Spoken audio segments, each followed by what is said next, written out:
عبید العناد ممتاز عالم دین ماہر معاشیات حضرت علامہ مولانا مفتی سید صابر حسین شاہ صاحب دامت برکاتہ عالیہ تشریف لائے۔ ہم آپ کے بے حد مشکور ہیں کہ آپ اپنی گفتگو مصروفیات میں سے ٹائم نکال کے یہاں تشریف لائے۔ اللہ کریم آپ کے علم میں، عمل میں، رزق میں، عمر میں مزید ترقی اور برکت عطا فرمائے اور آپ کا سایہ قدیر ہمارے سروں پر سلامت رکھے۔ آج کا موضوع سماعت فرما لیں، حرمت سود اور اس کے متبادلات۔ اب میں بلا تاخیر دعوت کتاب دوں گا۔ ممتاز عالم دین ماہر معاشیات حضرت علامہ مولانا مفتی سید صابر حسین شاہ صاحب دامت برکاتہم العالیہ کو کہ آپ ہمائی کے قریب تشریف لائیں اور اپنے علمی، تحقیقی اور بصیرت افروز کتاب سے ہمارے قلوب و ذہان کو منور فرمائیں۔ ممتاز عالم دین ماہر معاشیات حضرت علامہ مولانا مفتی سید صابر حسین شاہ صاحب دامت برکاتہم العالیہ، چیئرمین انوار صفا ٹرسٹ۔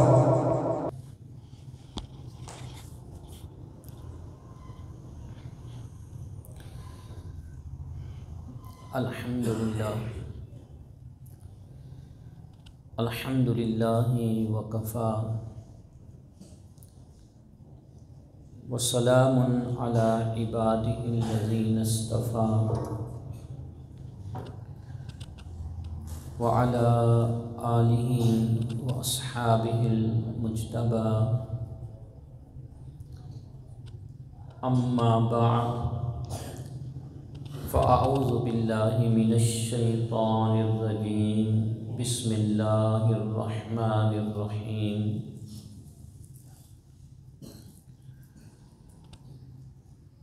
قال اللہ تبارک و تعالی وَأَحَلَّ اللَّهُ الْبَيْعَ وَحَرَّمَ الرِّبَا، وقال أيضا في مقام آخر وأخذهم الربا وقد نهوا عنه وأكلهم أموال الناس بالباطل، وقال رسول الله صلى الله عليه وآله وسلم في الربا 70 حوبا أيسرها أن ينكح الرجل أمه، ولعن رسول الله صلى الله عليه وسلم آكل الربا وموكله وكاتبه وشاهديه وقال هم سواء۔ آمنت بالله صدق الله العظيم وصدق رسوله النبي الأمين، ونحن على ذلك من الشاهدين والشاكرين والحمد لله رب العالمين ببركته إن الله وملائكته يصلون على النبي يا أيها الذين آمنوا صلوا عليه وسلموا تسلیما۔ درود شریف پڑھیے۔ اللہم صلی علی سیدنا و مولانا محمد وعلی آل سیدنا و مولانا محمد وبارک وسلم وصلی علیہ۔ معزز و مکرم حاضرین محفل،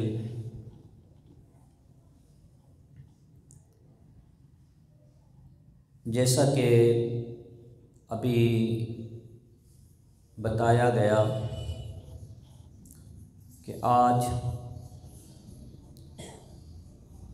جس عنوان پر مجھے گفتگو کرنے کے لیے کہا گیا ہے وہ ہے سود کی حرمت اور اس کے متبادلات۔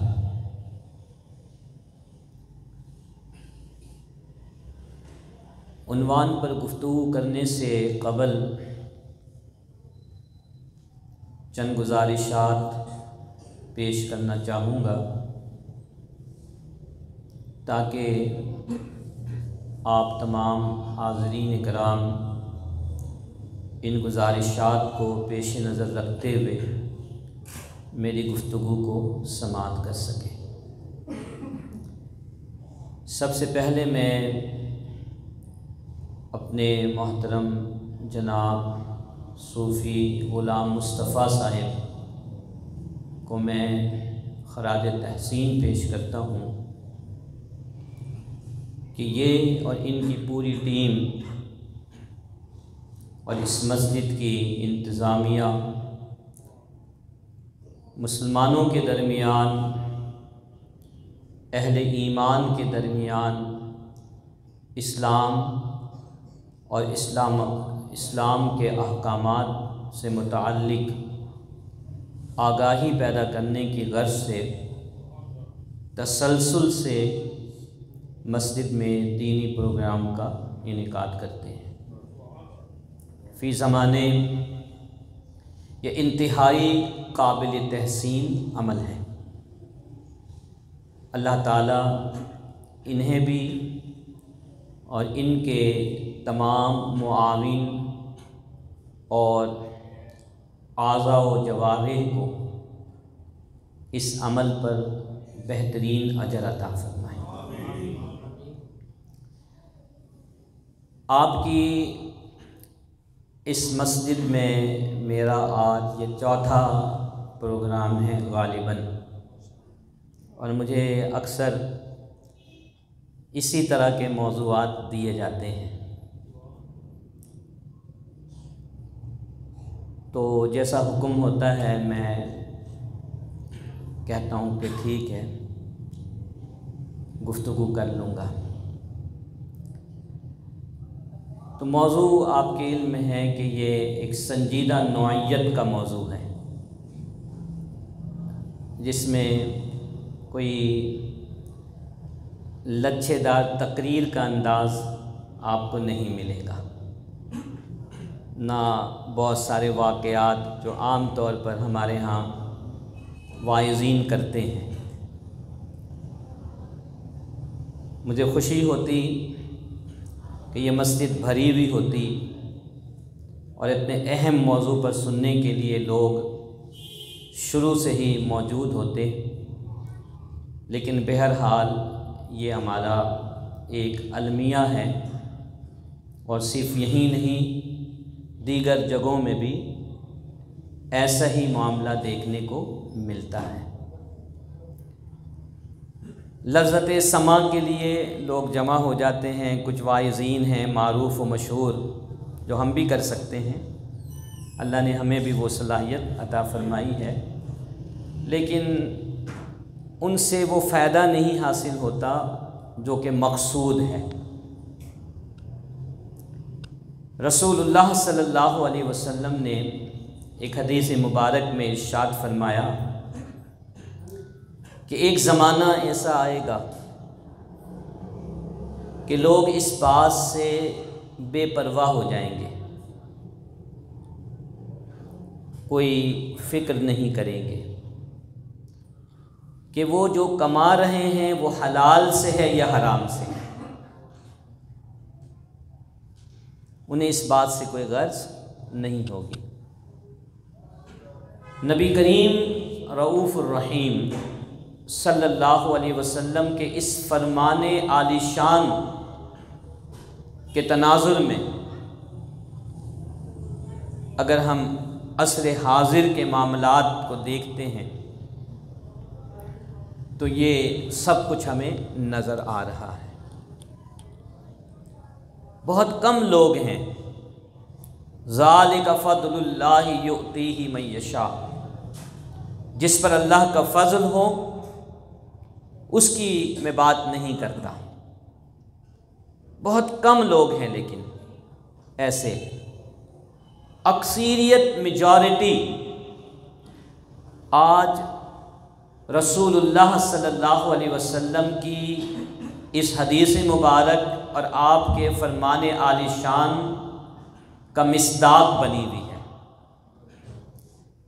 لوگ سننا بھی نہیں چاہتے کہ کوئی حلال و حرام پر گفتگو کرے، ان کو تکلیف ہوتی ہے، پریشانی ہوتی ہے، کیونکہ ان کا تو پورا معاش اللہ اس کے رسول صلی اللہ علیہ وسلم کے احکام سے دور رہتے ہوئے چل رہا ہے۔ حضرت عمر فاروق رضی اللہ تعالیٰ عنہ، یہ جو جہاں آپ بیٹھے ہیں اور جن لوگوں کے درمیان بیٹھے ہوئے ہیں، یہ فاروقی شان لیے ہوئے ہیں۔ حضرت مجدد الفسانی رحمۃ اللہ تعالیٰ علیہ، ان کے اندر فاروقیت بدرجہ اتم موجود تھی۔ تو حضرت عمر فاروق رضی اللہ تعالیٰ عنہ کے بارے میں آتا ہے کہ آپ اپنے زمانے خلافت میں بازاروں میں چلے جاتے تھے، مارکیٹوں میں، منڈیوں میں گشت فرمایا کرتے تھے، اور تاجروں کو پکڑ پکڑ کے پوچھتے تھے کہ تم نے کاروبار شروع کرنے سے پہلے کاروبار سے متعلق جو دینی احکام ہیں، اصول و ضوابط ہیں، حلال و حرام کے جو معاملات ہیں اور مسائل ہیں، کیا تم نے سیکھے؟ اگر کوئی تاجر کہہ دیتا نہیں، ہم تو آ کر بیٹھ گئے، ہم نے کاروبار شروع کر دیا، ہم تو تاجر لوگ ہیں، تو حضرت عمر فاروق رضی اللہ تعالیٰ عنہ کے بارے میں آتا ہے کہ آپ سختی سے یہ ارشاد فرماتے تھے کہ لا یقعد فی سوق المسلمین من لا یعرف الحلال والحرام، کہ مسلمانوں کے بازار میں اس شخص کو بیٹھنے کی اجازت نہیں ہے جو حلال و حرام کو نہیں جانتا ہو، جو حلال و حرام کو نہیں جانتا ہو۔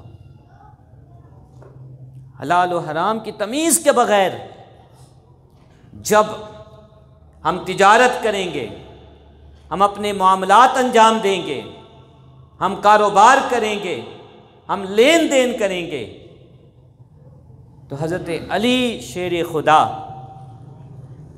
رضی اللہ تعالی عنہ کے فرمان کے مطابق آپ نے 3 دفعہ زور دے کر یہ بات ارشاد فرمائی کہ ارتطم فی الربا، ارتطم فی الربا، ارتطم فی الربا، کہ جو شخص حلال و حرام اور فقہ اسلامی کو جانے بغیر تجارت کرے گا وہ سود میں پڑے گا، سود میں پڑے گا اور سود میں ضرور مبتلا ہوگا۔ تو یہ جو عنوان ہے سود کی حرمت، یہ کوئی معمولی عنوان نہیں۔ آج جائیے، پڑھے لکھے لوگوں کو دیکھیے، ان پڑھ لوگوں کو دیکھیے، اپنے معاشرے کے سمجھدار لوگوں سے جا کر پوچھیے کہ سود کہتے کسے ہیں، ربا کی تعریف کیا ہے، قرآن میں ربا کے بارے میں، سود کے بارے میں کیا اللہ نے ارشاد فرمایا، جناب رسول اللہ صلی اللہ علیہ وسلم نے اپنی احادیث کریمہ کے اندر ربا کی حرمت اور اس کی مذمت کے بارے میں کیا ارشاد فرمایا۔ الا ماشاء اللہ، تقریباً لوگ کہیں گے ہمیں کیا پتا یہ کیا چیز ہے، یہ کون سی بلا ہے، جبکہ ہمارا رب خالق کائنات اپنے پاک کلام میں محدثین کرام، مفسرین کرام ارشاد فرماتے ہیں کہ جتنی شدید مذمت، بہت سارے گناہ ہیں، زنا ہے، چوری ہے، ڈاکہ زنی ہے، جھوٹ ہے، نماز کو چھوڑنا ہے، اور بھی بہت سارے گناہ ہمیں معلوم ہے، قرآن کے اندر ان کا ذکر آپ کو ملے گا جا بجا جگہوں میں۔ اللہ نے منع فرمایا ہے، ان کی مذمت ارشاد فرمائی ہے، لیکن جتنی شدید مذمت اللہ تعالیٰ نے سود خور کے حوالے سے بیان فرمائی اور سود کے حوالے سے بیان فرمائی، اتنی شدید مذمت کسی اور گناہ کے بارے میں آپ کو نہیں ملے گی۔ اور جتنی شدید مذمت قرآن مجید میں اللہ نے سود کے بارے میں ارشاد فرمائی ہے، آج کا مسلمان جو اللہ اس کے رسول پر ایمان لانے کا دعوے دار ہے، اتنا ہی اس نے اس کو نظر انداز کیا ہوا ہے، اس کو چھوڑا ہوا ہے۔ بس کسی طرح جیب بھرے، کسی طرح پیٹ بھرے، کسی طرح اچھا لباس آ جائے، بینک بیلنس میں اضافہ ہو جائے، اچھا مکان تعمیر ہو جائے، اچھی چمکتی دمکتی گاڑی باز آ جائے، بس۔ جبکہ یاد رکھیے گا، بڑی مشہور حدیث مبارک ہے، کئی دفعہ آپ سن چکے ہوں گے کہ رسول اللہ صلی اللہ علیہ وسلم نے تاکید کے ساتھ ہمیں رزق حلال کھانے، رزق حلال سے پہننے، رزق حلال سے پینے اور رزق حلال استعمال کرنے کا حکم دیا کہ جب رزق حلال انسان کے جسم کے اندر نہیں جاتا تو پھر اس کی دعائیں بے اثر ہو جاتی ہے، اسے عبادتوں میں لطف نہیں آئے گا، اسے ذہنی اور قلبی سکون میسر نہیں آئے گا یہ رزق حلال کے بغیر۔ آپ علیہ السلام نے ایک مسافر کی مثال دی کہ انتہائی پریشانی کے عالم میں ہے، اور ایک روایت میں آتا ہے کہ اسی پریشانی کے عالم میں غلاف کعبہ سے چمٹا ہوا ہے۔ اب 3 مختلف حدیثوں کا میں صرف ہلکا سا حوالہ دے کر اس حدیث کو دوبارہ بیان کروں گا۔ رسول اللہ صلی اللہ علیہ وسلم کی ایک حدیث مبارک کا مفہوم ہے کہ جو شخص پریشانی کے عالم میں اللہ کی بارگاہ میں دعا کرتا ہے، اللہ تعالیٰ اس پریشان انسان کی دعا کو رد نہیں فرماتا۔ یاد کر لے، پریشانی کے عالم میں کی گئی دعا رد نہیں ہوتی۔ ایک اور حدیث مبارک کا مفہوم ہے کہ آپ صلی اللہ علیہ وسلم نے فرمایا کہ جو حالت سفر میں اللہ کی بارگاہ میں دعا کرے گا، اللہ تعالیٰ اس کی دعا کو بھی رد نہیں فرماتا، یعنی مسافر کی دعا اللہ قبول فرما لیتا ہے۔ ایک اور حدیث مبارک کا مفہوم ہے کہ جس میں آپ صلی اللہ علیہ وسلم نے فرمایا کہ جو دعا غلاف کعبہ سے چمٹ کر کی جاتی ہے، اللہ تعالیٰ اسے بھی رد نہیں فرماتا۔ اب وہ شخص جس کی رسول اللہ نے منظر کشی فرمائی، مسافر بھی ہے، پریشان بھی ہے، اور غلاف کعبہ سے چمٹا ہوا بھی ہے، بیک وقت دعا کی قبولیت کی جو 3 الگ الگ جناب رسول اللہ صلی اللہ علیہ وسلم نے شرطیں بیان فرمائی، اس میں موجود ہے۔ لیکن آگے آپ نے کیا ارشاد فرمایا؟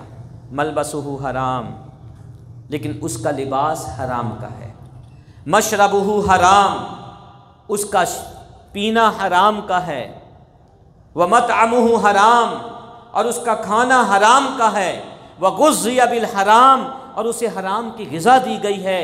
تو آپ نے انتہائی تعجب کے انداز میں ارشاد فرمایا کہ فَأَنَّا يُسْتَجَابُ لِذَلِكَ، بتاؤ تو صحیح اس کی دعا کیسے قبول ہوگی۔ اور جتنی بھی حرام کردہ اشیاء ہیں ان سب سے بچنا ہم پر لازم ہے، ان سب سے بچنا ہم پر۔ ان حرام کردہ اشیاء میں سب سے زیادہ شدت کے ساتھ جس کی قرآن و سنت کے اندر مذمت بیان کی گئی ہے وہ سود ہے۔ سود کیا ہے؟ اگر آپ عام فہم الفاظ میں سود کی تعریف کو سمجھنا چاہتے ہیں تو میں رسول اللہ صلی اللہ علیہ وسلم کی ایک حدیث مبارک آپ کے سامنے پیش کرتا ہوں، جس سے پتہ چل جائے گا کہ سود کسے کہتے ہیں۔ کوئی ٹیکنیکل ڈیفینیشن کی طرف نہیں جائیں گے، ہم اصطلاحی تعریف کی طرف نہیں، بالکل سمپل ڈیفینیشن جو رسول اللہ صلی اللہ علیہ وسلم کی حدیث میں ہے۔ آپ نے فرمایا کہ کل قرض جر نفعا فہو الربا، ہر وہ قرض جس پر کسی بھی قسم کا منفعت ملے، کسی بھی قسم کا نفع ملے، کسی بھی قسم کا بینیفٹ ملے، وہ نفع وہ منفعت اور وہ بینیفٹ سود ہے۔ کتنی سادہ سی تعریف ہے کہ کسی کو کوئی قرض دے اور اس قرض پر اس سے کوئی منافع حاصل کرے، 100 روپے دے کر 110 روپے لے لے، تو یہ 10 روپے کیا ہوگا؟ سود ہے۔ 100 روپے دے کر کہے 100 روپے بھی دو اور ایک قلم بھی واپس کرنا، تو وہ قلم کیا ہوگا؟ سود ہے۔ 100 روپے دے اور کہے 100 روپے بھی واپس کرنا ہے اور میرا فلاں کام فری میں کرنا ہے، تو وہ جو فری میں کام کرایا وہ کیا ہوگا؟ سود ہوگا۔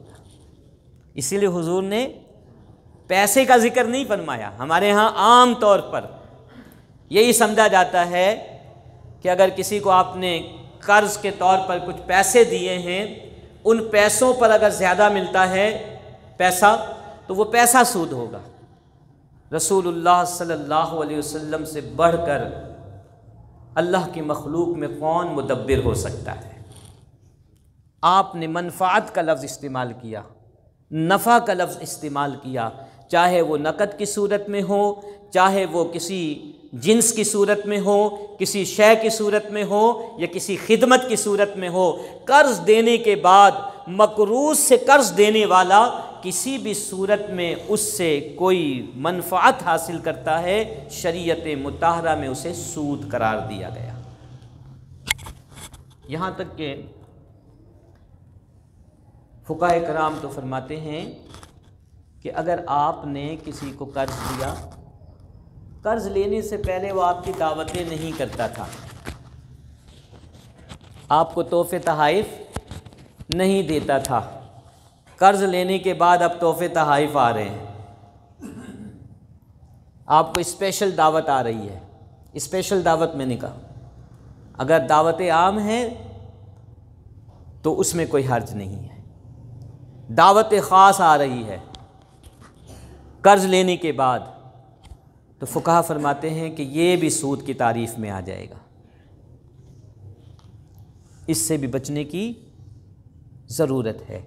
امام اعظم ابو حنیفہ رحمۃ اللہ تعالی علیہ کے حوالے سے ایک بڑا مشہور واقعہ ہے کہ آپ ایک دفعہ کہیں تشریف لے جا رہے تھے، گرمی کا زمانہ تھا اور بلا کی گرمی تھی، کہ ایک شخص نے آپ سے ایک مسئلہ پوچھا راستے میں، تو امام اعظم ابو حنیفہ رحمۃ اللہ علیہ ٹھہر گئے، آپ کے ساتھ آپ کا خادم بھی تھا۔ اس شخص نے کہا کہ حضرت یہ دیوار ہے، تھوڑا آپ دیوار کے سائے میں آ جائے، میں بھی آ جاتا ہوں تاکہ گرمی کی شدت سے ہم دونوں محفوظ ہو جائیں۔ امام اعظم ابو حنیفہ رحمۃ اللہ علیہ نے انکار فرما دیا، کہا مسئلہ پوچھو۔ اس نے اصرار کیا، امام صاحب نے انکار کیا، کہا مسئلہ پوچھو۔ انہوں نے مسئلہ پوچھا، آپ نے مسئلہ بتا دیا، وہ شخص چلا گیا۔ خادم نے پوچھا کہ حضرت یہ کیا مسئلہ ہے؟ شدید گرمی، دھوپ میں آپ کھڑے ہو کر مسئلے کا جواب دے رہے ہیں، اگر آپ اس دیوار کے سائے میں کھڑے ہو جاتے تو آپ کو تھوڑی طمانینت حاصل ہو جاتی، آپ کو سکون مل جاتا، آپ آرام کے ساتھ جواب دے دیتے۔ امام اعظم ابو حنیفہ رحمۃ اللہ علیہ نے فرمایا اپنے خادم کو کہ یہ دیوار جس شخص کی ہے اس شخص کو میں نے قرض دیا ہوا ہے، تو مجھے خدشہ ہوا، میرے دل میں یہ خدشہ پیدا ہوا کہ اگر میں اس کی دیوار کے سائے کا فائدہ لے لوں تو اللہ کے نبی جناب رسول اللہ صلی اللہ علیہ وسلم کے اس فرمان کے مطابق کہ کل قرض جر نفعا فہو الربا، کہ ہر وہ قرض جس میں کسی بھی قسم کا نفع آئے وہ سود ہے، کہیں یہ سود نہ ہو جاتا۔ تو اس قدر احتیاط، اور کیوں نہیں کہ دو گناہ ایسے ہیں، کتنے؟ دو گناہ جن کے کرنے والے کے خلاف اللہ تعالیٰ نے اعلان جنگ فرمایا ہے۔ دو گناہ، ایک کا ذکر قرآن مجید میں ہے اور ایک کا ذکر جناب رسول اللہ صلی اللہ علیہ وسلم کی حدیث مبارک میں ہے۔ وہ گناہ جس کا ذکر قرآن مجید میں ہے، اور جس گناہ کے کرنے والے سے اللہ اس کے رسول کی طرف سے اعلان جنگ ہے، وہ سود ہے۔ وہ کیا ہے؟ سود ہے۔ قرآن مجید میں اللہ تعالیٰ نے سورہ البقرہ میں ارشاد فرمایا، سود کی حرمت کو بیان کر کے، تجارت کی حلت کو بیان کر کے اللہ تعالیٰ نے فرمایا کہ وَأَحَلَّ اللَّهُ الْبَيْعَ وَحَرَّمَ الرِّبَا، اور اللہ نے تمہارے لیے تجارت کو حلال قرار دیا ہے۔ تجارت کو حلال قرار دیا، اور تجارت کیوں حلال نہ ہو؟ خود جناب رسول اللہ صلی اللہ علیہ وسلم نے تجارت کا عمل فرمایا۔ آپ نے تجارت کیا، یہ مقدس پیشہ، یہ مقدس شعبہ جسے رسول اللہ صلی اللہ علیہ وسلم نے بنفس نفیس انجام دیا۔ اعلان نبوت سے پہلے، اظہار نبوت سے پہلے رسول اللہ صلی اللہ علیہ وسلم کئی مرتبہ ملک شام تجارتی مال لے کر تشریف لے گئے، تو اللہ نے فرمایا کہ وَأَحَلَّ اللَّهُ الْبَيْعَ وَحَرَّمَ الرِّبَا، اور اللہ نے تجارت کو، بزنس کو، ٹریڈنگ کو حلال قرار دیا ہے، اور ربا یعنی سود کو حرام قرار دیا ہے۔ اور پھر سود کی مذمت ارشاد فرماتے ہوئے آگے اللہ نے کیا ارشاد فرمایا؟ اللہ نے فرمایا کہ فَإِن لَّمْ تَفْعَلُوا فَآذَنُوا بِحَرْبٍ مِّنَ اللَّهِ وَرَسُولِهِ، کہ اب کھلے احکام آ گئے ہیں۔ کھلے احکام، کیونکہ سود کو بھی 3 بلکہ 4 مرحلوں میں حرام قرار دیا گیا تھا۔ جس طرح شراب کے بارے میں آپ نے سنا ہوگا کہ شراب جو ہے 3 مرحلوں میں حرام قرار دی گئی، جوا بھی۔ اسی طرح سود کا بھی معاملہ تھا، کیونکہ سود اس زمانے میں معاشرے کے اندر پینیٹریٹ کر چکا تھا، ایسا پھیل چکا تھا کہ اگر اچانک ان کو روکا جاتا تو ممکنہ طور پر مسئلہ بن جاتا۔ تو اللہ حکیم ہے، دنا ہے، وہ جانتا تھا کہ کس طریقے سے انہیں سود سے روکا جائے۔ تو 4 مرحلے کے بعد 4تھے مرحلے میں آ کر اللہ نے اعلان فرما دیا۔ پہلے سود کی مذمت کو بیان کیا، اور سود کی شناعت، اس کے نقصانات کو بیان کیا، حرام نہیں قرار دیا، جن میں سے چند آیات کریمہ بھی میں آپ کے سامنے پیش کروں گا۔ تو اللہ نے فرمایا کہ فَإِن لَّمْ تَفْعَلُوا فَآذَنُوا بِحَرْبٍ مِّنَ اللَّهِ وَرَسُولِهِ، اگر ان تمام احکام کو سننے کے بعد بھی اگر تم نے سود کھانا نہیں چھوڑا تو آؤ، اللہ اس کے رسول کی طرف سے تمہارے خلاف اعلان جنگ ہے۔ اب آپ بتائیے تو صحیح کہ سود کھانے والا گویا کہ اپنے عمل کے ذریعے سے، اپنے کردار کے ذریعے سے معاذ اللہ اس کے رسول سے جنگ کر رہا ہوتا ہے۔ اور کیا اس جنگ میں سود کھانے والے کو فتح مل سکتی ہے؟ نہیں مل سکتی۔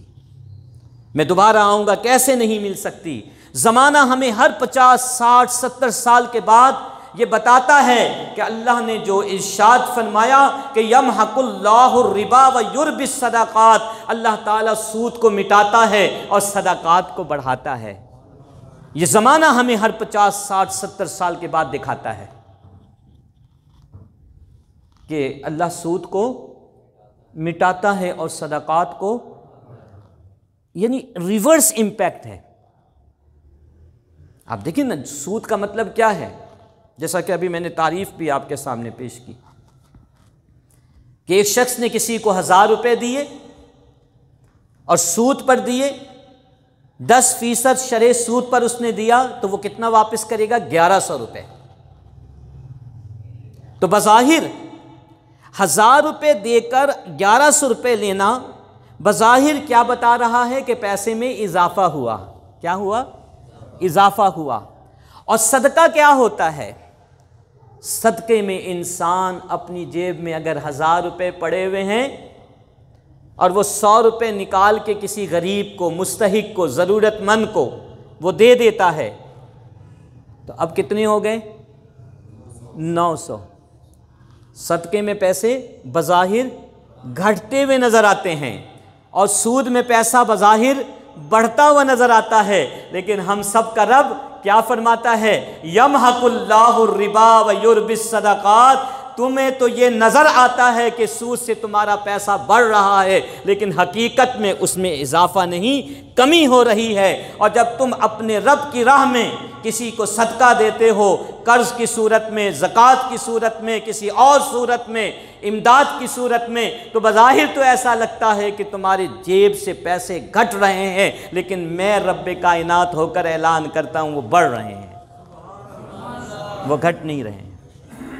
اسی لیے صحیح مسلم کی ایک حدیث مبارک ہے، اس کا مفہوم میرے ذہن میں ہے کہ جس میں رسول اللہ صلی اللہ علیہ وسلم نے ارشاد فرمایا گارنٹی کے طور پر، زور دے کر، کہ یہ تو ہو نہیں سکتا۔ کیا فرمایا؟ یہ تو ہو نہیں سکتا کہ کوئی اللہ کے راہ میں پیسے کو خرچ کرے اور اس کے پیسے میں کمی آ جائے۔ تو سود سے پیسہ بظاہر بڑھتا ہوا نظر آتا ہے، لیکن اللہ فرماتا ہے کہ یہ گھٹ رہا ہے۔ جو لوگ معیشت کے شعبے سے وابستہ ہیں یا کچھ مطالعے کے عادی ہیں، انہیں ابھی حال ہی میں 2008 میں بین الاقوامی مالیاتی بحران تو یاد ہوگا۔ بین الاقوامی مالیاتی بحران تو یاد ہوگا۔ یہ زیادہ عرصے پہلے کی بات نہیں ہے، 14-15 سال پہلے کی بات ہے۔ پوری دنیا میں ایک بحران آیا تھا جس کو ماہرین معیشت کہتے ہیں ریسیشن، اردو میں کہتے ہیں کساد بازاری۔ دنیا کی بڑی بڑی کمپنی، مالیاتی ادارے زمین بوس ہو گئے تھے، اور ابھی تک وہ اپنے پاؤں پہ صحیح طور پر کھڑے نہیں ہو سکے۔ بڑے مسائل، پاکستان بھی اس کا شکار ہوا، دنیا کے بڑے بڑے ممالک، ترقی یافتہ ممالک، اسپین، امریکہ، انگلینڈ، ہر کوئی متاثر ہوا۔ تحقیق ہوئی کہ یہ جو اتنا بڑا بحران آیا جس میں بڑے بڑے مالیاتی ادارے زمین بوس ہو گئے، ترقی ان کی تنزلی میں بدل گئی، اس کی بنیادی وجہ کیا ہے؟ تو اس زمانے کے ماہرین معیشت نے یک طرفہ طور پر اور متفقہ طور پر کہا کہ اس بحران کی سب سے بنیادی، اہم اور واحد وجہ سودی نظام ہے۔ کیا ہے؟ سودی نظام۔ اس سودی نظام کی وجہ سے یہ معیشت ڈوب گئی، اور ہر 60-70 سال کے بعد اللہ تعالیٰ دنیا والوں کو دکھاتا ہے۔ اللہ نے فرمایا کہ یمحق اللہ الربا، اللہ سود کو مٹاتا ہے، ویربی الصدقات، اور صدقات کو بڑھاتا ہے۔ سورہ روم میں اللہ نے فرمایا وما آتیتم من ربا لیربو فی اموال الناس فلا یربو عند اللہ، اور جو تم لوگوں کے مال سے سود لیتے ہو اور یہ سمجھتے ہو کہ اس سے لوگوں کے مال میں اضافہ ہوتا ہے، اس سے لوگوں کے مال میں اضافہ ہو رہا ہے، فلا یربو عند اللہ، حقیقت میں اللہ کے نزدیک کوئی اضافہ نہیں ہو رہا ہے۔ وما آتیتم من زکوٰۃ تریدون وجہ اللہ، لیکن جو تم اللہ کی راہ میں اللہ کے خوشنودی کے لیے زکوٰۃ دیتے ہو، صدقات دیتے ہو، فَأُولَٰئِكَ هُمُ الْمُضْعِفُونَ، اللہ ایسے ہی لوگوں کے مالوں کو بڑھا چڑھا دیتا ہے۔ تو دنیا پریکٹیکلی، عملی طور پر، زبانی کلامی نہیں، ہم تو مسلمان ہیں نا، تو ہمارا تو قرآن کے ایک ایک لفظ پر ایمان ہے۔ کوئی بات سمجھ میں نہ آئے تو یہ اور بات ہے، لیکن ہم کہیں گے ہمارا ایمان ہے۔ بات سمجھ میں نہیں آ رہی ہے، ہماری عقل اس کو سمجھ نہیں پا رہی ہے، لیکن بات حق ہے، کیونکہ ہماری عقل محدود ہے۔ وما اوتیتم من العلم الا قلیلا، ہم نے جو تمہیں علم دیا یہ تو بہت تھوڑا علم ہے، اسی تھوڑے علم سے ہم نے کیا کچھ کر لیا ہے۔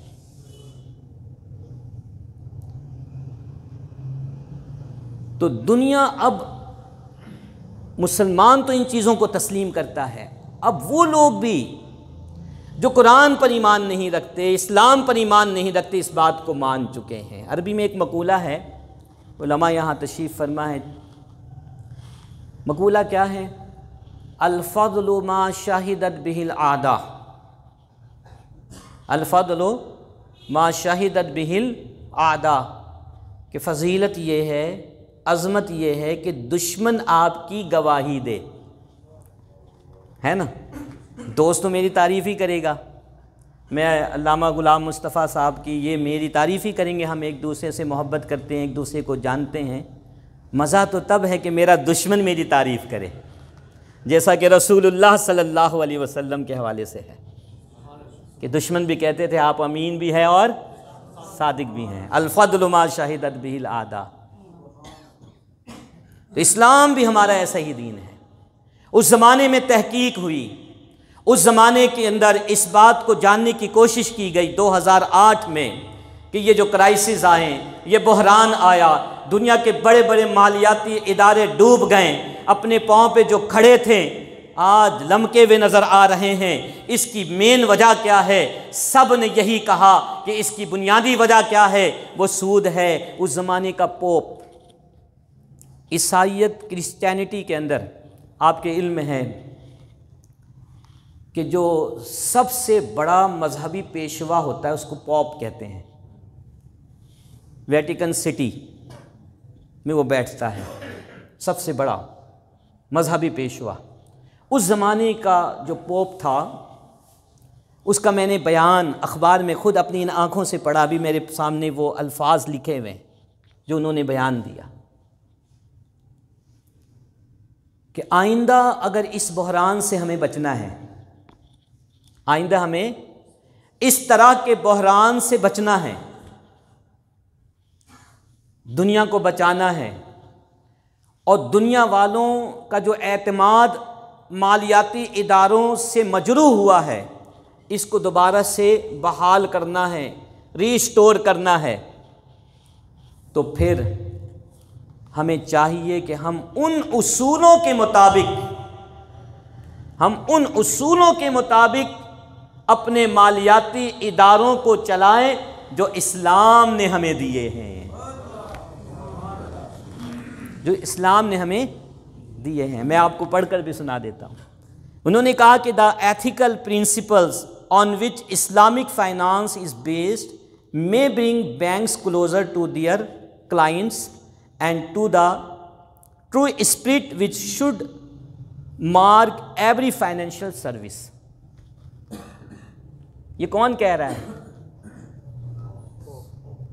یہ وہ کہہ رہا ہے جو اسلام پر ایمان نہیں رکھتا۔ الفضل ما شہدت بہ العادہ۔ اور پھر مجھے وہ پلے کارڈز بھی یاد آتے ہیں کہ جو اسپین کی سڑکوں پر، فرانس کی سڑکوں پر لوگ اٹھائے پھرتے تھے اور اس پر ایک ہی مطالبہ لکھا ہوتا تھا۔ وہ کیا مطالبہ تھا؟ ان کا مطالبہ یہ تھا کہ لیٹ اس بینک دا مسلم وے، ہمیں بینکاری نظام مسلمانوں کے طریقے کے مطابق چاہیے، ہمیں بینکاری نظام یعنی سود سے پاک بینکاری نظام چاہیے۔ دو مثالیں میں نے آپ کے سامنے رکھ دی۔ قرآن کی صداقت، اس کی حقانیت پر ہمیں یقین ہے، لیکن اللہ رب العزت نے ہمیں عین الیقین، حق الیقین کی کیفیت سے دو چار فرما دیا کہ آج ہم اسلام کے مخالفین کے منہ سے یہ سن رہے ہیں کہ اس دنیا کو اگر بچانا ہے، اس دنیا کی معیشت کو بچانا ہے اور اس دنیا میں عادلانہ نظام معاشی اعتبار سے رائج کرنا ہے تو وہ نظام صرف اور صرف اسلام کے پاس موجود ہے۔ اور ہم ہیں پچھلے 74 سالوں سے اسی نظام کے پیچھے پڑے ہوئے ہیں جس نے ہمیں کہیں کا نہیں چھوڑا، جس نے ہمیں کہیں کا، آپ کے علم میں ہوگا، پڑھیے، مطالعہ کیجئے۔ ہماری جو نوجوان نسل ہے میں ان کو دعوت دیتا ہوں، پڑھے بغیر کسی پہ تبصرہ نہ کرے، پڑھ کر تبصرہ کریں، مزہ آئے گا آپ کو بھی اور سننے والے کو بھی۔ قائد اعظم محمد علی جناح رحمۃ اللہ علیہ نے 1 جولائی 1948 کو اسٹیٹ بینک آف پاکستان کی افتتاحی تقریب کے موقع پر آپ نے تقریر کی، آپ نے گفتگو کی۔ یہ بالکل پاکستان بننے کے 1 سال سے بھی کم کا عرصہ ہے۔ جولائی 1948 کی میں بات کر رہا ہوں، اور 14 اگست 1947 کو پاکستان، ہمارا پیارا ملک پاکستان معرض وجود میں آیا۔ اللہ تعالیٰ اس کو تا قیام قیامت قائم رکھے، شاد باد رکھے۔ یہ ملک ہے تو ہماری عزت ہے، ہمارا وقار ہے، ہماری عظمت ہے۔ اس ملک میں آج ہم کتنی آسانی کے ساتھ یہاں پہ بیٹھ کے اللہ کے گھر میں اللہ کی باتیں سن رہے ہیں۔ ہمارے بزرگوں نے جو قربانیاں دیں، اللہ تعالیٰ ان بزرگوں کی قربانیوں پر انہیں اجر جزیل عطا فرمائے، ہماری بہنوں کو، ہماری ماؤں کو۔ تو قائد اعظم محمد علی جناح نے اس وقت اپنی تقریر میں یہ بات کہی تھی۔ آج بھی اسٹیٹ بینک آف پاکستان کی ویب سائٹ پہ جائیے اور جا کر سرچ کیجئے قائد اعظم کی اسپیچ اس موقع پر جو کی گئی تھی، تو اس اسپیچ کے اندر قائد اعظم محمد علی جناح رحمۃ اللہ علیہ نے زور دے کر یہ بات کہی تھی کہ میں یہ چاہتا ہوں کہ اللہ نے ہمیں یہ ملک عطا فرما دیا، میں اب یہ چاہتا ہوں کہ اس ملک میں ہم مکمل طور پر اسلامی معاشی نظام کو رائج کر کے دنیا والوں کو بتائیں کہ اگر نجات ہے تو اسی نظام کے اندر ہے۔ لیکن پھر ہمارا ملک یرغمال بن گیا، اور ابھی بھی بنا ہوا ہے۔ ابھی ان کو نہیں پتہ یہ سود کیا ہے، یہ ربا کیا ہے۔ جتنی نئی نئی اسکیمیں آ رہی ہیں، تھوڑا سا پورشن اسلامک رکھ کے باقی سب کنونشنل سودی۔ ہمارے نوجوانوں کو اللہ اس کے رسول کے خلاف جنگ پر آمادہ کر رہے ہیں، معاذ اللہ۔ یاد رکھیے گا کہ سودی نظام میں رہتے ہوئے ترقی کا سوچنا ایسا ہی ہے جیسے دلدل میں گرنے کے بعد ایک دلدل میں پھنسا ہوا انسان جتنا باہر نکلنے کی کوشش کرتا ہے اتنا ہی نیچے جاتا ہے۔ اس نظام کے ساتھ ہمارا ملک کبھی بھی ترقی نہیں کر سکتا، کیونکہ اللہ نے ارشاد فرما دیا، رب کائنات نے ارشاد فرما دیا کہ یمحق اللہ الربا ویربی الصدقات، اللہ تعالیٰ سود کو مٹاتا ہے اور صدقات کو بڑھاتا ہے۔ اور صدقات کے حوالے سے میں ایک بات عرض کر دوں کہ ہمارے ہاں تو عام مفہوم صدقہ کا وہی ہے جو ہم سمجھتے ہیں کہ اللہ کے راہ میں کسی کو کچھ دے دینا فری میں، لیکن عربی زبان میں صدقہ کا جو مفہوم ہے یہ بہت وسیع مفہوم ہے۔ تجارت بھی صدقہ میں آتا ہے، جو ہم تجارت کرتے ہیں نا وہ بھی صدقہ میں شامل ہے۔ آپ کہیں یہ کیسا صدقہ جس میں منافع مل رہا ہو؟ صدقہ ہر اس عمل کو کہتے ہیں جس سے مخلوق خدا کو فائدہ پہنچ رہا ہو۔ صدقہ ہر اس عمل کو کہتے ہیں جس سے مخلوق خدا کو، عام مفہوم میں تو وہی ہے جو ہم سمجھتے ہیں، لیکن جو شخص تجارت کرتا ہے، کبھی غور کریں، کبھی توجہ دیں، ایک تاجر، ایماندار تاجر، الصدوق الامین، جس کو سچا اور ایماندار تاجر، جب وہ ایمانداری کے ساتھ، صداقت کے ساتھ، امانت کے ساتھ تجارت کرتا ہے تو خود تو منافع لیتا ہی ہے، مخلوق خدا کو بھی فائدہ پہنچا رہا ہوتا ہے۔ آپ دکان کھولتے ہیں، آپ کی تجارت بڑھتی ہے تو آپ کیا کرتے ہیں؟ ملازم رکھتے ہیں یا نہیں؟ تو ایک بے روزگار کو آپ نے روزی دے دی، کیا یہ صدقہ نہیں ہے؟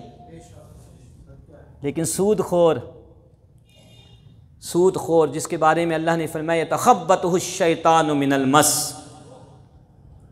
شیطان اس کو چھو کر مخبوط الحواس کر دیتا ہے، اب اسے کسی اور کی فکر نہیں ہوتا، وہ مہاجن بن جاتا ہے، اپنی تجوری کو بڑھنا اس کا مشغلہ بن جاتا ہے، وہ چاہتا ہے بس میری تجوری بھرے، میری تجوری میں اضافہ ہو، اور اس حدیث مبارک کا مصداق بن جاتا ہے کہ جس میں رسول اللہ صلی اللہ علیہ وسلم نے فرمایا کہ ایک زمانہ ایسا آئے گا کہ لوگ اس بات سے لاپرواہ ہو جائیں گے کہ اس کے پاس حلال ہے یا حرام ہے۔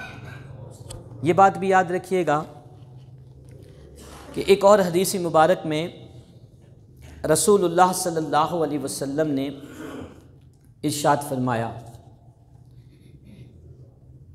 کہ سود بظاہر زیادہ ہوتا ہوا نظر آتا ہے، لیکن اس کا انجام کار قلت ہے اس دنیا میں، اور کل قیامت کے دن کیا حال ہوگا سود خور کا۔ بہت سارے لوگ محلوں میں علاقوں میں سود دیتے ہیں، سود پر چلاتے ہیں، سود پر، اور وہ سمجھتے ہیں بہت ذہین ہے۔ اللہ کی بارگاہ میں پیش ہونا کوئی معمولی سعادت ہے، لیکن پیش ہوتے وقت انسان کی حالت یہ ہو کہ وہ ڈگمگا رہا ہو، مخبوط الحواس ہو، تو اس سے بڑھ کر کوئی بد نصیبی ہو سکتی ہے؟ سود خور کی کیفیت رسول اللہ صلی اللہ علیہ وسلم نے اپنی ایک حدیث مبارک میں یہی بیان فرمائی ہے کہ دنیا میں بھی وہ مخبوط الحواس ہوگا، اسے اپنی فکر ہوگی، حل من مزید، اس کی کیفیت کیا ہوگی کہ ہر وقت وہ سوچ رہا ہوگا کہ میری دولت میں اضافہ ہو۔ اور قرآن میں جو اللہ نے فرمایا کہ الذی جمع مالا وعددہ، الذی جمع مالا وعددہ، وہ لوگ مال کو جمع کر رہے ہوں گے اور بار بار گن رہے ہوں گے۔ آپ کبھی کسی سود خور سے ملاقات کریں تو ہر وقت اس کی فکر ادھر ہی لگی ہوگی، کبھی بینک کے مینیجر کو فون کر رہا ہوگا، میرے بینک بیلنس کتنا ہے، اسٹیٹمنٹ بھیجو، یہ کرو وہ کرو۔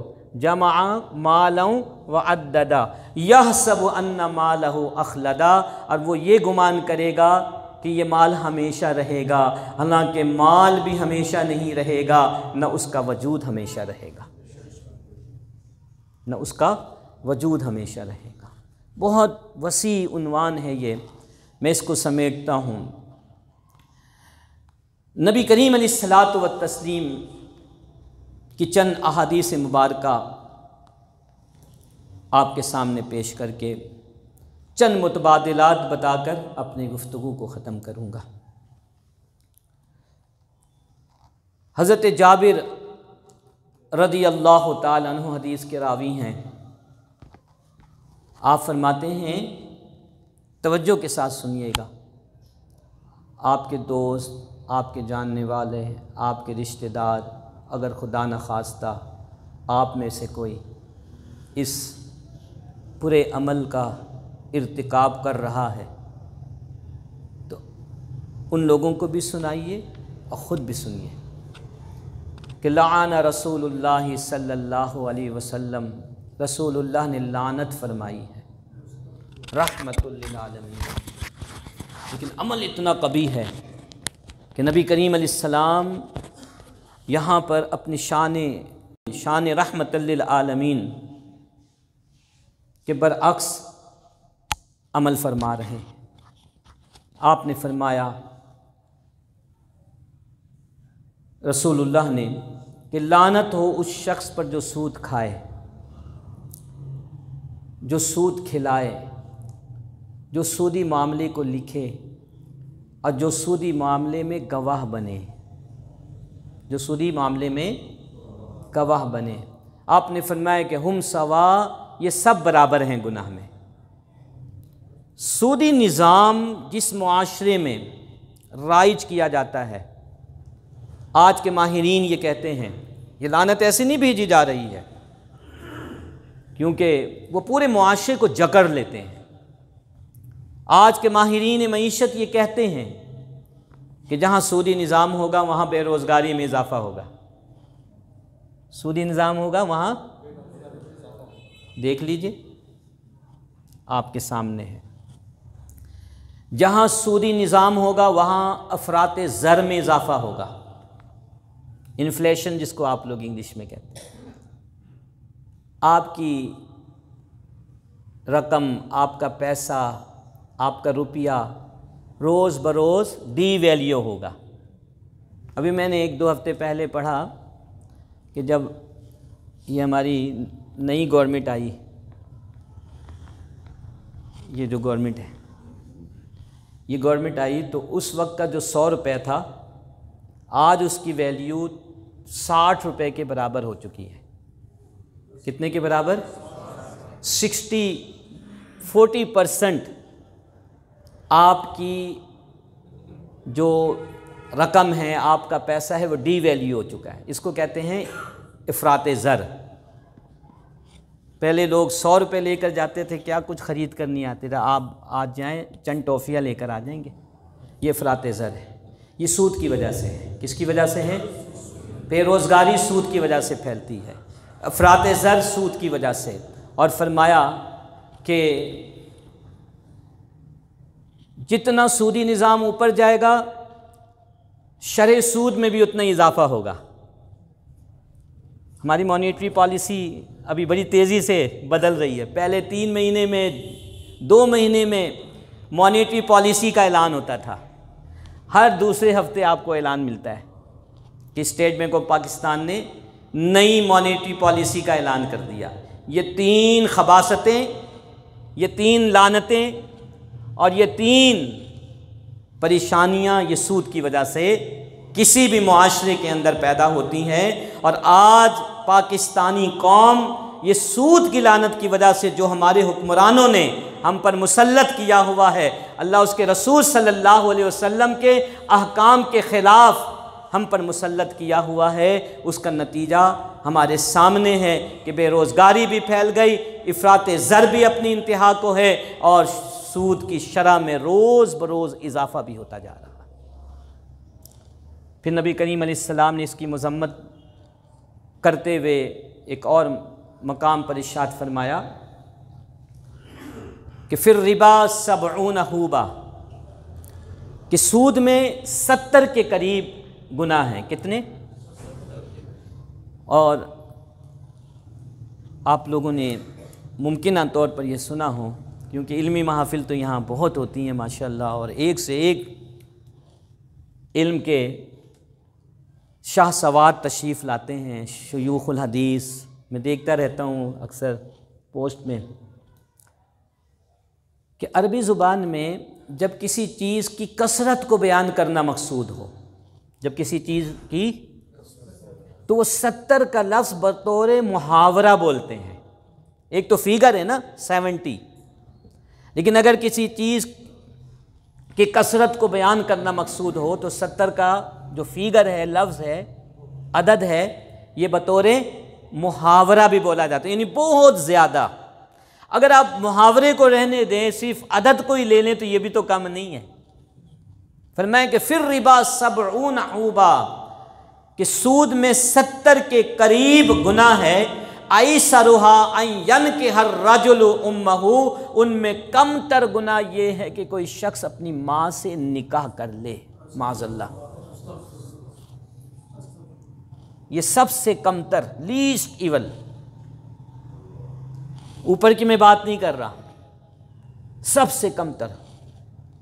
کیا کوئی ایسا تصور کر سکتا ہے جو آپ کے علاقے کا انتہائی بدقماش، بدتمیز، بدترین شخص ہے، اس کے بارے میں بھی ہم یہ نہیں سوچ سکتے کہ وہ اپنی ماں کے حوالے سے ایسا کرنے کے بارے میں سوچ رہا ہوگا کہ ماں اتنی مقدس ہستی ہے کہ بدماش سے بدماش ترین بھی ایسا نہیں سوچ سکتا۔ لیکن سامعین محترم، اللہ کے نبی علیہ السلام نے فرما دیا کہ جو سود کھا رہا ہوتا ہے گویا کہ اتنے بڑے گناہ کے برابر گناہ کا ارتکاب کر رہا ہوتا ہے۔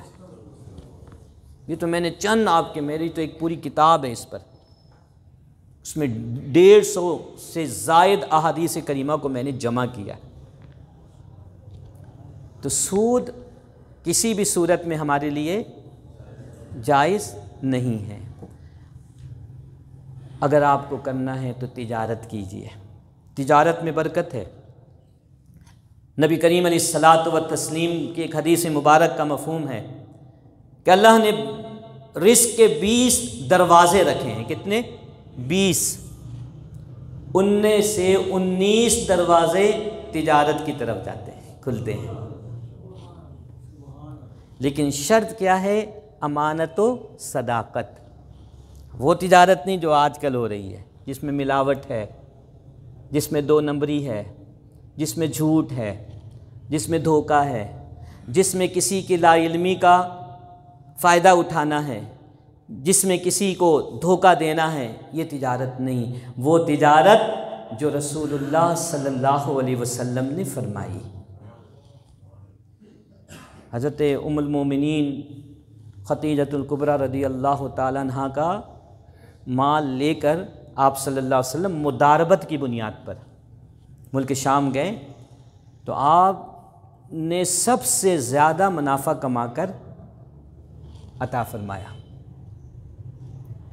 جو تجارت ایمانداری کے ساتھ ہوتی ہے اس میں منافع بھی ہوتا ہے. اگر آپ کو دیکھنا ہو تو حضرت عبد الرحمن بن عوف رضی اللہ تعالیٰ عنہ کو دیکھ لیجئے. ایک چھوٹی سی تجارت، گھی پنیر کی تجارت سے آغاز کیا، لیکن جب انتقال فرماتے ہیں تو روایتوں میں آتا ہے کہ جب وراثت تقسیم ہو رہی تھی، حضرت عبد الرحمن بن عوف رضی اللہ تعالیٰ عنہ، یہ پتہ کون ہے؟ یہ عشرہ مبشرہ میں سے ہیں. کس میں سے ہیں؟ تو تجارت کوئی ایسی چیز نہیں ہے جیسا بعض لوگ کہتے ہیں.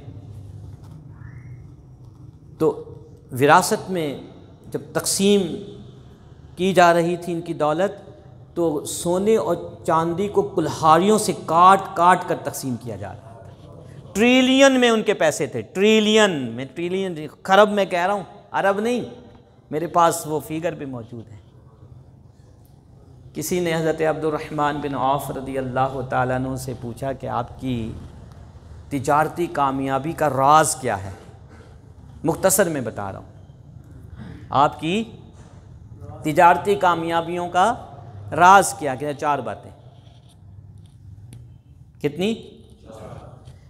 کہا کہ میں جب بھی کوئی چیز بیچتا ہوں، اگر اس میں کوئی عیب ہوتا ہے تو میں بتا کر بیچتا ہوں. اب تو چھپا کر بیچتے ہیں، کہتے کام ہو گیا، بے وقوف بندہ ہتھے چڑھ گیا. کہا کہ کوئی چیز میرے پاس ہوتی، اگر اس میں کوئی عیب ہوتا، کوئی ڈیفیکٹ ہوتا، تو میں اپنے خریدار کو بتا دیتا کہ جناب اس میں یہ عیب ہے. ایک. دوسرا یہ کہ خریدنے والا اگر مجھے معمولی سا بھی منافع دیتا تو میں ضد نہیں کرتا، معمولی سی منافع میں بھی اپنی چیز بیچ دیتا. اب تو یہ ہے کہ جناب نہیں، 100 کی چیز میں نے 500 میں بیچنی ہے. یہ چائنا کی چیزیں جو ہم بیچتے ہیں اوریجنل بول بول کر، سب کو پتہ ہے. بندہ گھوم جاتا ہے، پریشان ہو جاتا ہے، یا اللہ 500 دے کر بھی وہی چائنا کی چیز، اگلے دن خراب. تو کہا کہ اگر کوئی معمولی منافع بھی مجھے دیتا تو میں. دوسرا، میں کسی سے قرض نہیں لیتا تجارتی معاملے میں، جو میرے پاس ہے اسی پہ تجارت کرتا. جو بڑے بڑے لوگ ڈوبتے ہیں نا تجارت کے اندر، وہ یہ کہ ہوس میں وہ زیادہ قرض لے لیتے ہیں، بعد میں دے دیں گے، اور وہ بعد آتا ہی نہیں ہے. حضرت عبد الرحمن نے کہا میں نے کبھی بھی قرض لے کر تجارت نہیں کی، اور ادھار پر کسی کو کوئی چیز نہیں دیتا، نقد. اچھا، جب میں یہ مسئلہ پڑھ رہا تھا، یہ 3 باتیں تو بالکل کلیئر ہیں کہ عیب بتا کر چیزیں بیچتا، کم منافع پہ بھی بیچ دیتا، کسی سے قرض نہیں لیتا.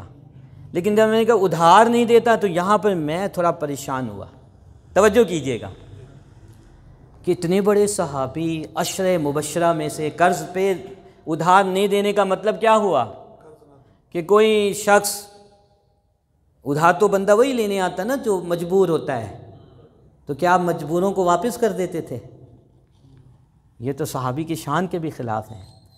تھوڑی سی تحقیق کی تو پتہ چلا کہ کوئی مجبور شخص آپ سے ادھار لینے کے لیے آتا تو آپ ادھار پر نہیں دیتے، ایسے ہی دے دیتے۔ چلو جی تم بھی فارغ میں بھی فارغ، یہ ٹینشن ہی ختم، ٹینشن ہی ختم۔ تو یہ شان تھی۔ تو تجارت کیجئے مداربت کی صورت میں، شراکت کی صورت میں، بہت سارے۔ دیکھیں اسلام کا مزاج یہ ہے کہ جب وہ آپ کے لیے ایک دروازے کو بند کرتا ہے، اور جو دروازہ بند کیا جاتا ہے اس میں ہمارے لیے نقصان ہوتا ہے، یہ بات یاد رکھیے گا، کیونکہ اللہ سے بڑھ کر تو نہیں جانتا نا کوئی کہ کس میں فائدہ ہے کس میں۔ اللہ نے شراب کو حرام ڈکلیئر کیا، اس لیے کیا کہ اس میں ہمارے لیے فائدہ۔ تو ایک دروازے کو جب اللہ بند کرتا ہے، دین بند کرتا ہے، تو اس کے متبادل کے طور پر سینکڑوں دروازے کھول دیتا ہے۔ اور ہم عجیب لوگ ہیں کہ ان سینکڑوں کھلے دروازے سے اندر جانے کی بجائے بند پہ جا کے سر پٹک رہے ہوتے ہیں، جہاں سے سر بھی زخمی ہوتا ہے اور کچھ حاصل بھی نہیں ہوتا۔ تو اللہ نے سود کو حرام قرار دیا، رشوت کو حرام قرار دیا، باطل طریقے سے مال کھانے کے تمام ذرائع کو بند کر دیا، اور اس کے متبادل کے طور پر اللہ نے تجارت ہمیں عطا فرمائی، اور تجارت کے اندر بھی اللہ نے مداربت کا راستہ ہمیں بتا دیا کہ تمہارے پاس پیسے نہیں ہیں لیکن مہارت ہے، ان کے پاس پیسے ہیں لیکن ان کے پاس مہارت نہیں ہے، وقت نہیں ہے کام کرنے کے لیے۔ اللہ نے فرمایا آپس میں پیچ اپ کرو، وہ اپنے پیسے مجھ پر اگر اعتماد ہے تو مجھے دے دے، میں ان کے پیسوں سے آگے کاروبار کروں اور منافع کما کر پہلے سے طے شدہ جو بھی شرح ہے آپس میں تقسیم کر لوں۔ رسول اللہ صلی اللہ علیہ وسلم نے جو ام المومنین رضی اللہ تعالیٰ عنہ کے ساتھ جو معاملہ فرمایا تھا وہ یہی تھا۔ مال کس کا تھا؟ مال کن کا تھا؟ ام المومنین کا، اور کام مبارک کن کا تھا؟ جناب رسول اللہ صلی اللہ علیہ وسلم کا۔ یہ ہے مداربت، یہ ہے۔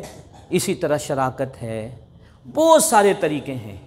آپ کتابیں کھولیں، آپ قرآن کھولیں، آپ علماء سے مشورہ لیں۔ ہمارے بہت سارے لوگ ایسے ہیں جو تجارت شروع کر دیتے ہیں لیکن شرعی احکام نہیں سیکھتے۔ شروع میں آپ لوگ نہیں آئے تھے اکثر، تو میں نے یہ بات عرض کی تھی، حضرت عمر فاروق رضی اللہ عنہ تو بیٹھنے نہیں دیتے تھے دکانوں پر، مارکیٹوں میں، کہتے نہیں پہلے جا کر دینی احکام سیکھو، حلال و حرام کی تمیز جانو، اس کے بعد اگر تجارت کرنا۔ اب آپ سمجھئے کہ جس معاشرے کے اندر ہر تاجر کو یہ پتہ ہو کہ حلال کیا ہے حرام کیا ہے، اس معاشرے میں ملاوٹ ہوگی، اس معاشرے میں بے ایمانی ہوگی، اس معاشرے میں ٹوکا لگایا جائے گا۔ ٹوکا سمجھتے ہیں نا، یہ ریئل اسٹیٹ والے کرتے ہیں، ادھر ٹوکا لگاتے ہیں، ادھر بھاگتے ہوئے مسجد میں آتے ہیں۔ سمجھ میں آئی بات؟ تو حضرت عمر فاروق بیٹھنے نہیں دیتے تھے۔ حضرت علی شیر خدا کرم اللہ تعالی وجہہ الکریم نے تو کہا کہ جو دین کو سیکھے بغیر تجارت کرے گا وہ غلطی کرے گا، وہ غلطی کرے گا۔ اس لیے اگر آپ تجارت شروع کر رہے ہیں تو بہت سارے کام کریں، آپ پلاننگ کریں، کہاں دکان کھولنی ہے، کس سے لینی ہے، کتنا کرایہ ہونا چاہیے، کیا مال بیچنا ہے، سب کچھ کریں۔ ایک کام اور کر لیں، وہ کام یہ کریں کہ اپنے محلے کے جو عالم دین ہیں، سمجھدار، یہ بھی میں بتا دوں، واعظین نہیں، واعظین آپ کو پھر کس سے سنائیں گے، پھر جن کو شرعی مسائل کا پتہ ہے، مفتیان کرام، ٹھیک ہے، بہت سارے مفتیان کرام اس شہر لاہور میں یہاں جو آتے ہیں، تشریف لاتے ہیں، جامعہ حجویریہ کے شیوخ الحدیث یہاں تشریف لاتے ہیں، ان سے ملیں، ان کو بتائیے حضرت میں یہ کاروبار کرنا چاہ رہا ہوں، ٹھیک ہے، میری یہ پلاننگ ہے، آپ مجھے بتائیے کہ کیا میں صحیح سوچ رہا ہوں؟ تو وہ آپ کو بتائیں گے، غلطی ہوگی نشاندہی کر دیں گے، نہیں ہوگی آپ کہیں گے چلے جی۔ دیکھیں تجارت کرنے سے پہلے علماء کے پاس آنے کا فائدہ کیا ہے کہ جو غلطیاں ہیں پہلے ہی آپ کو معلوم ہو جائے گی۔ لیکن آپ تجارت شروع کر چکے ہیں، لاکھوں روپے لگا چکے ہیں، آج کل تو کروڑوں پہ اب بات چلی گئی نا، ایک چھوٹے سے بھی کاروبار کو شروع کرنے کے لیے 10-15 لاکھ روپے سے کم نہیں، آپ نے 15-20 لاکھ روپے جمع پونجی سب لگا دی، بعد میں خیال آیا کہ چلو جی مفتی صاحب کے پاس چلتے ہیں، جا کر پوچھتے ہیں کہ جو میں کر رہا ہوں صحیح یا غلط۔ اب آپ رسک میں آ گئے، کس میں آ گئے؟ تجارت سے پہلے آپ رسک میں نہیں تھے، کیونکہ آپ نے ابھی کچھ کیا ہی نہیں ہے، انویسٹمنٹ آپ نے کی نہیں ہے، اب آپ رسک میں آ گئے۔ اگر تو مفتی صاحب نے کہہ دیا ہاں ماشاءاللہ اچھا ہو رہا ہے، پھر تو آپ نکل گئے، لیکن خدا نہ خواستہ انہوں نے کہا یہ تو پورا غلط ہے، ادھر غلط ہے، ادھر غلط ہے، اب آپ نے پیسے لگا دیے ہیں، آپ آزمائش میں آ گئے، پھر یا تو آپ بہت دیندار ہوں گے، ہمت کر کے کہیں گے چلو جی نقصان ہوتا ہو لیکن میں دین کے احکام کی خلاف ورزی، لیکن ایسے لوگ بہت کم ملیں گے، کہیں گے چلو جی اب کیا کروں میں، بس مجبوری ہے، ضرورت کے تحت یہ کام کر رہا ہوں۔ تو سامعین محترم، سود سے بچنا ہے اور سود کے متبادلات کو اختیار کرنا ہے۔ آج بھی اگر ہم سب مل کر تہیہ کر لیں اور کوشش کریں کہ یا رب العالمین یہ جو ہمارا ملک سودی نظام میں جکڑا ہوا ہے اس کو نکال کر اسلامی مالیاتی نظام، اسلامی بینکاری نظام کو ہم رواج دیں، تو انشاءاللہ تعالی وہ وقت دور نہیں ہے کہ جب ہمارا ملک تمام قسم کے معاشی مسائل سے نجات پا لے گا۔ وما علینا الا البلاغ المبین۔ جزاکم اللہ تعالی۔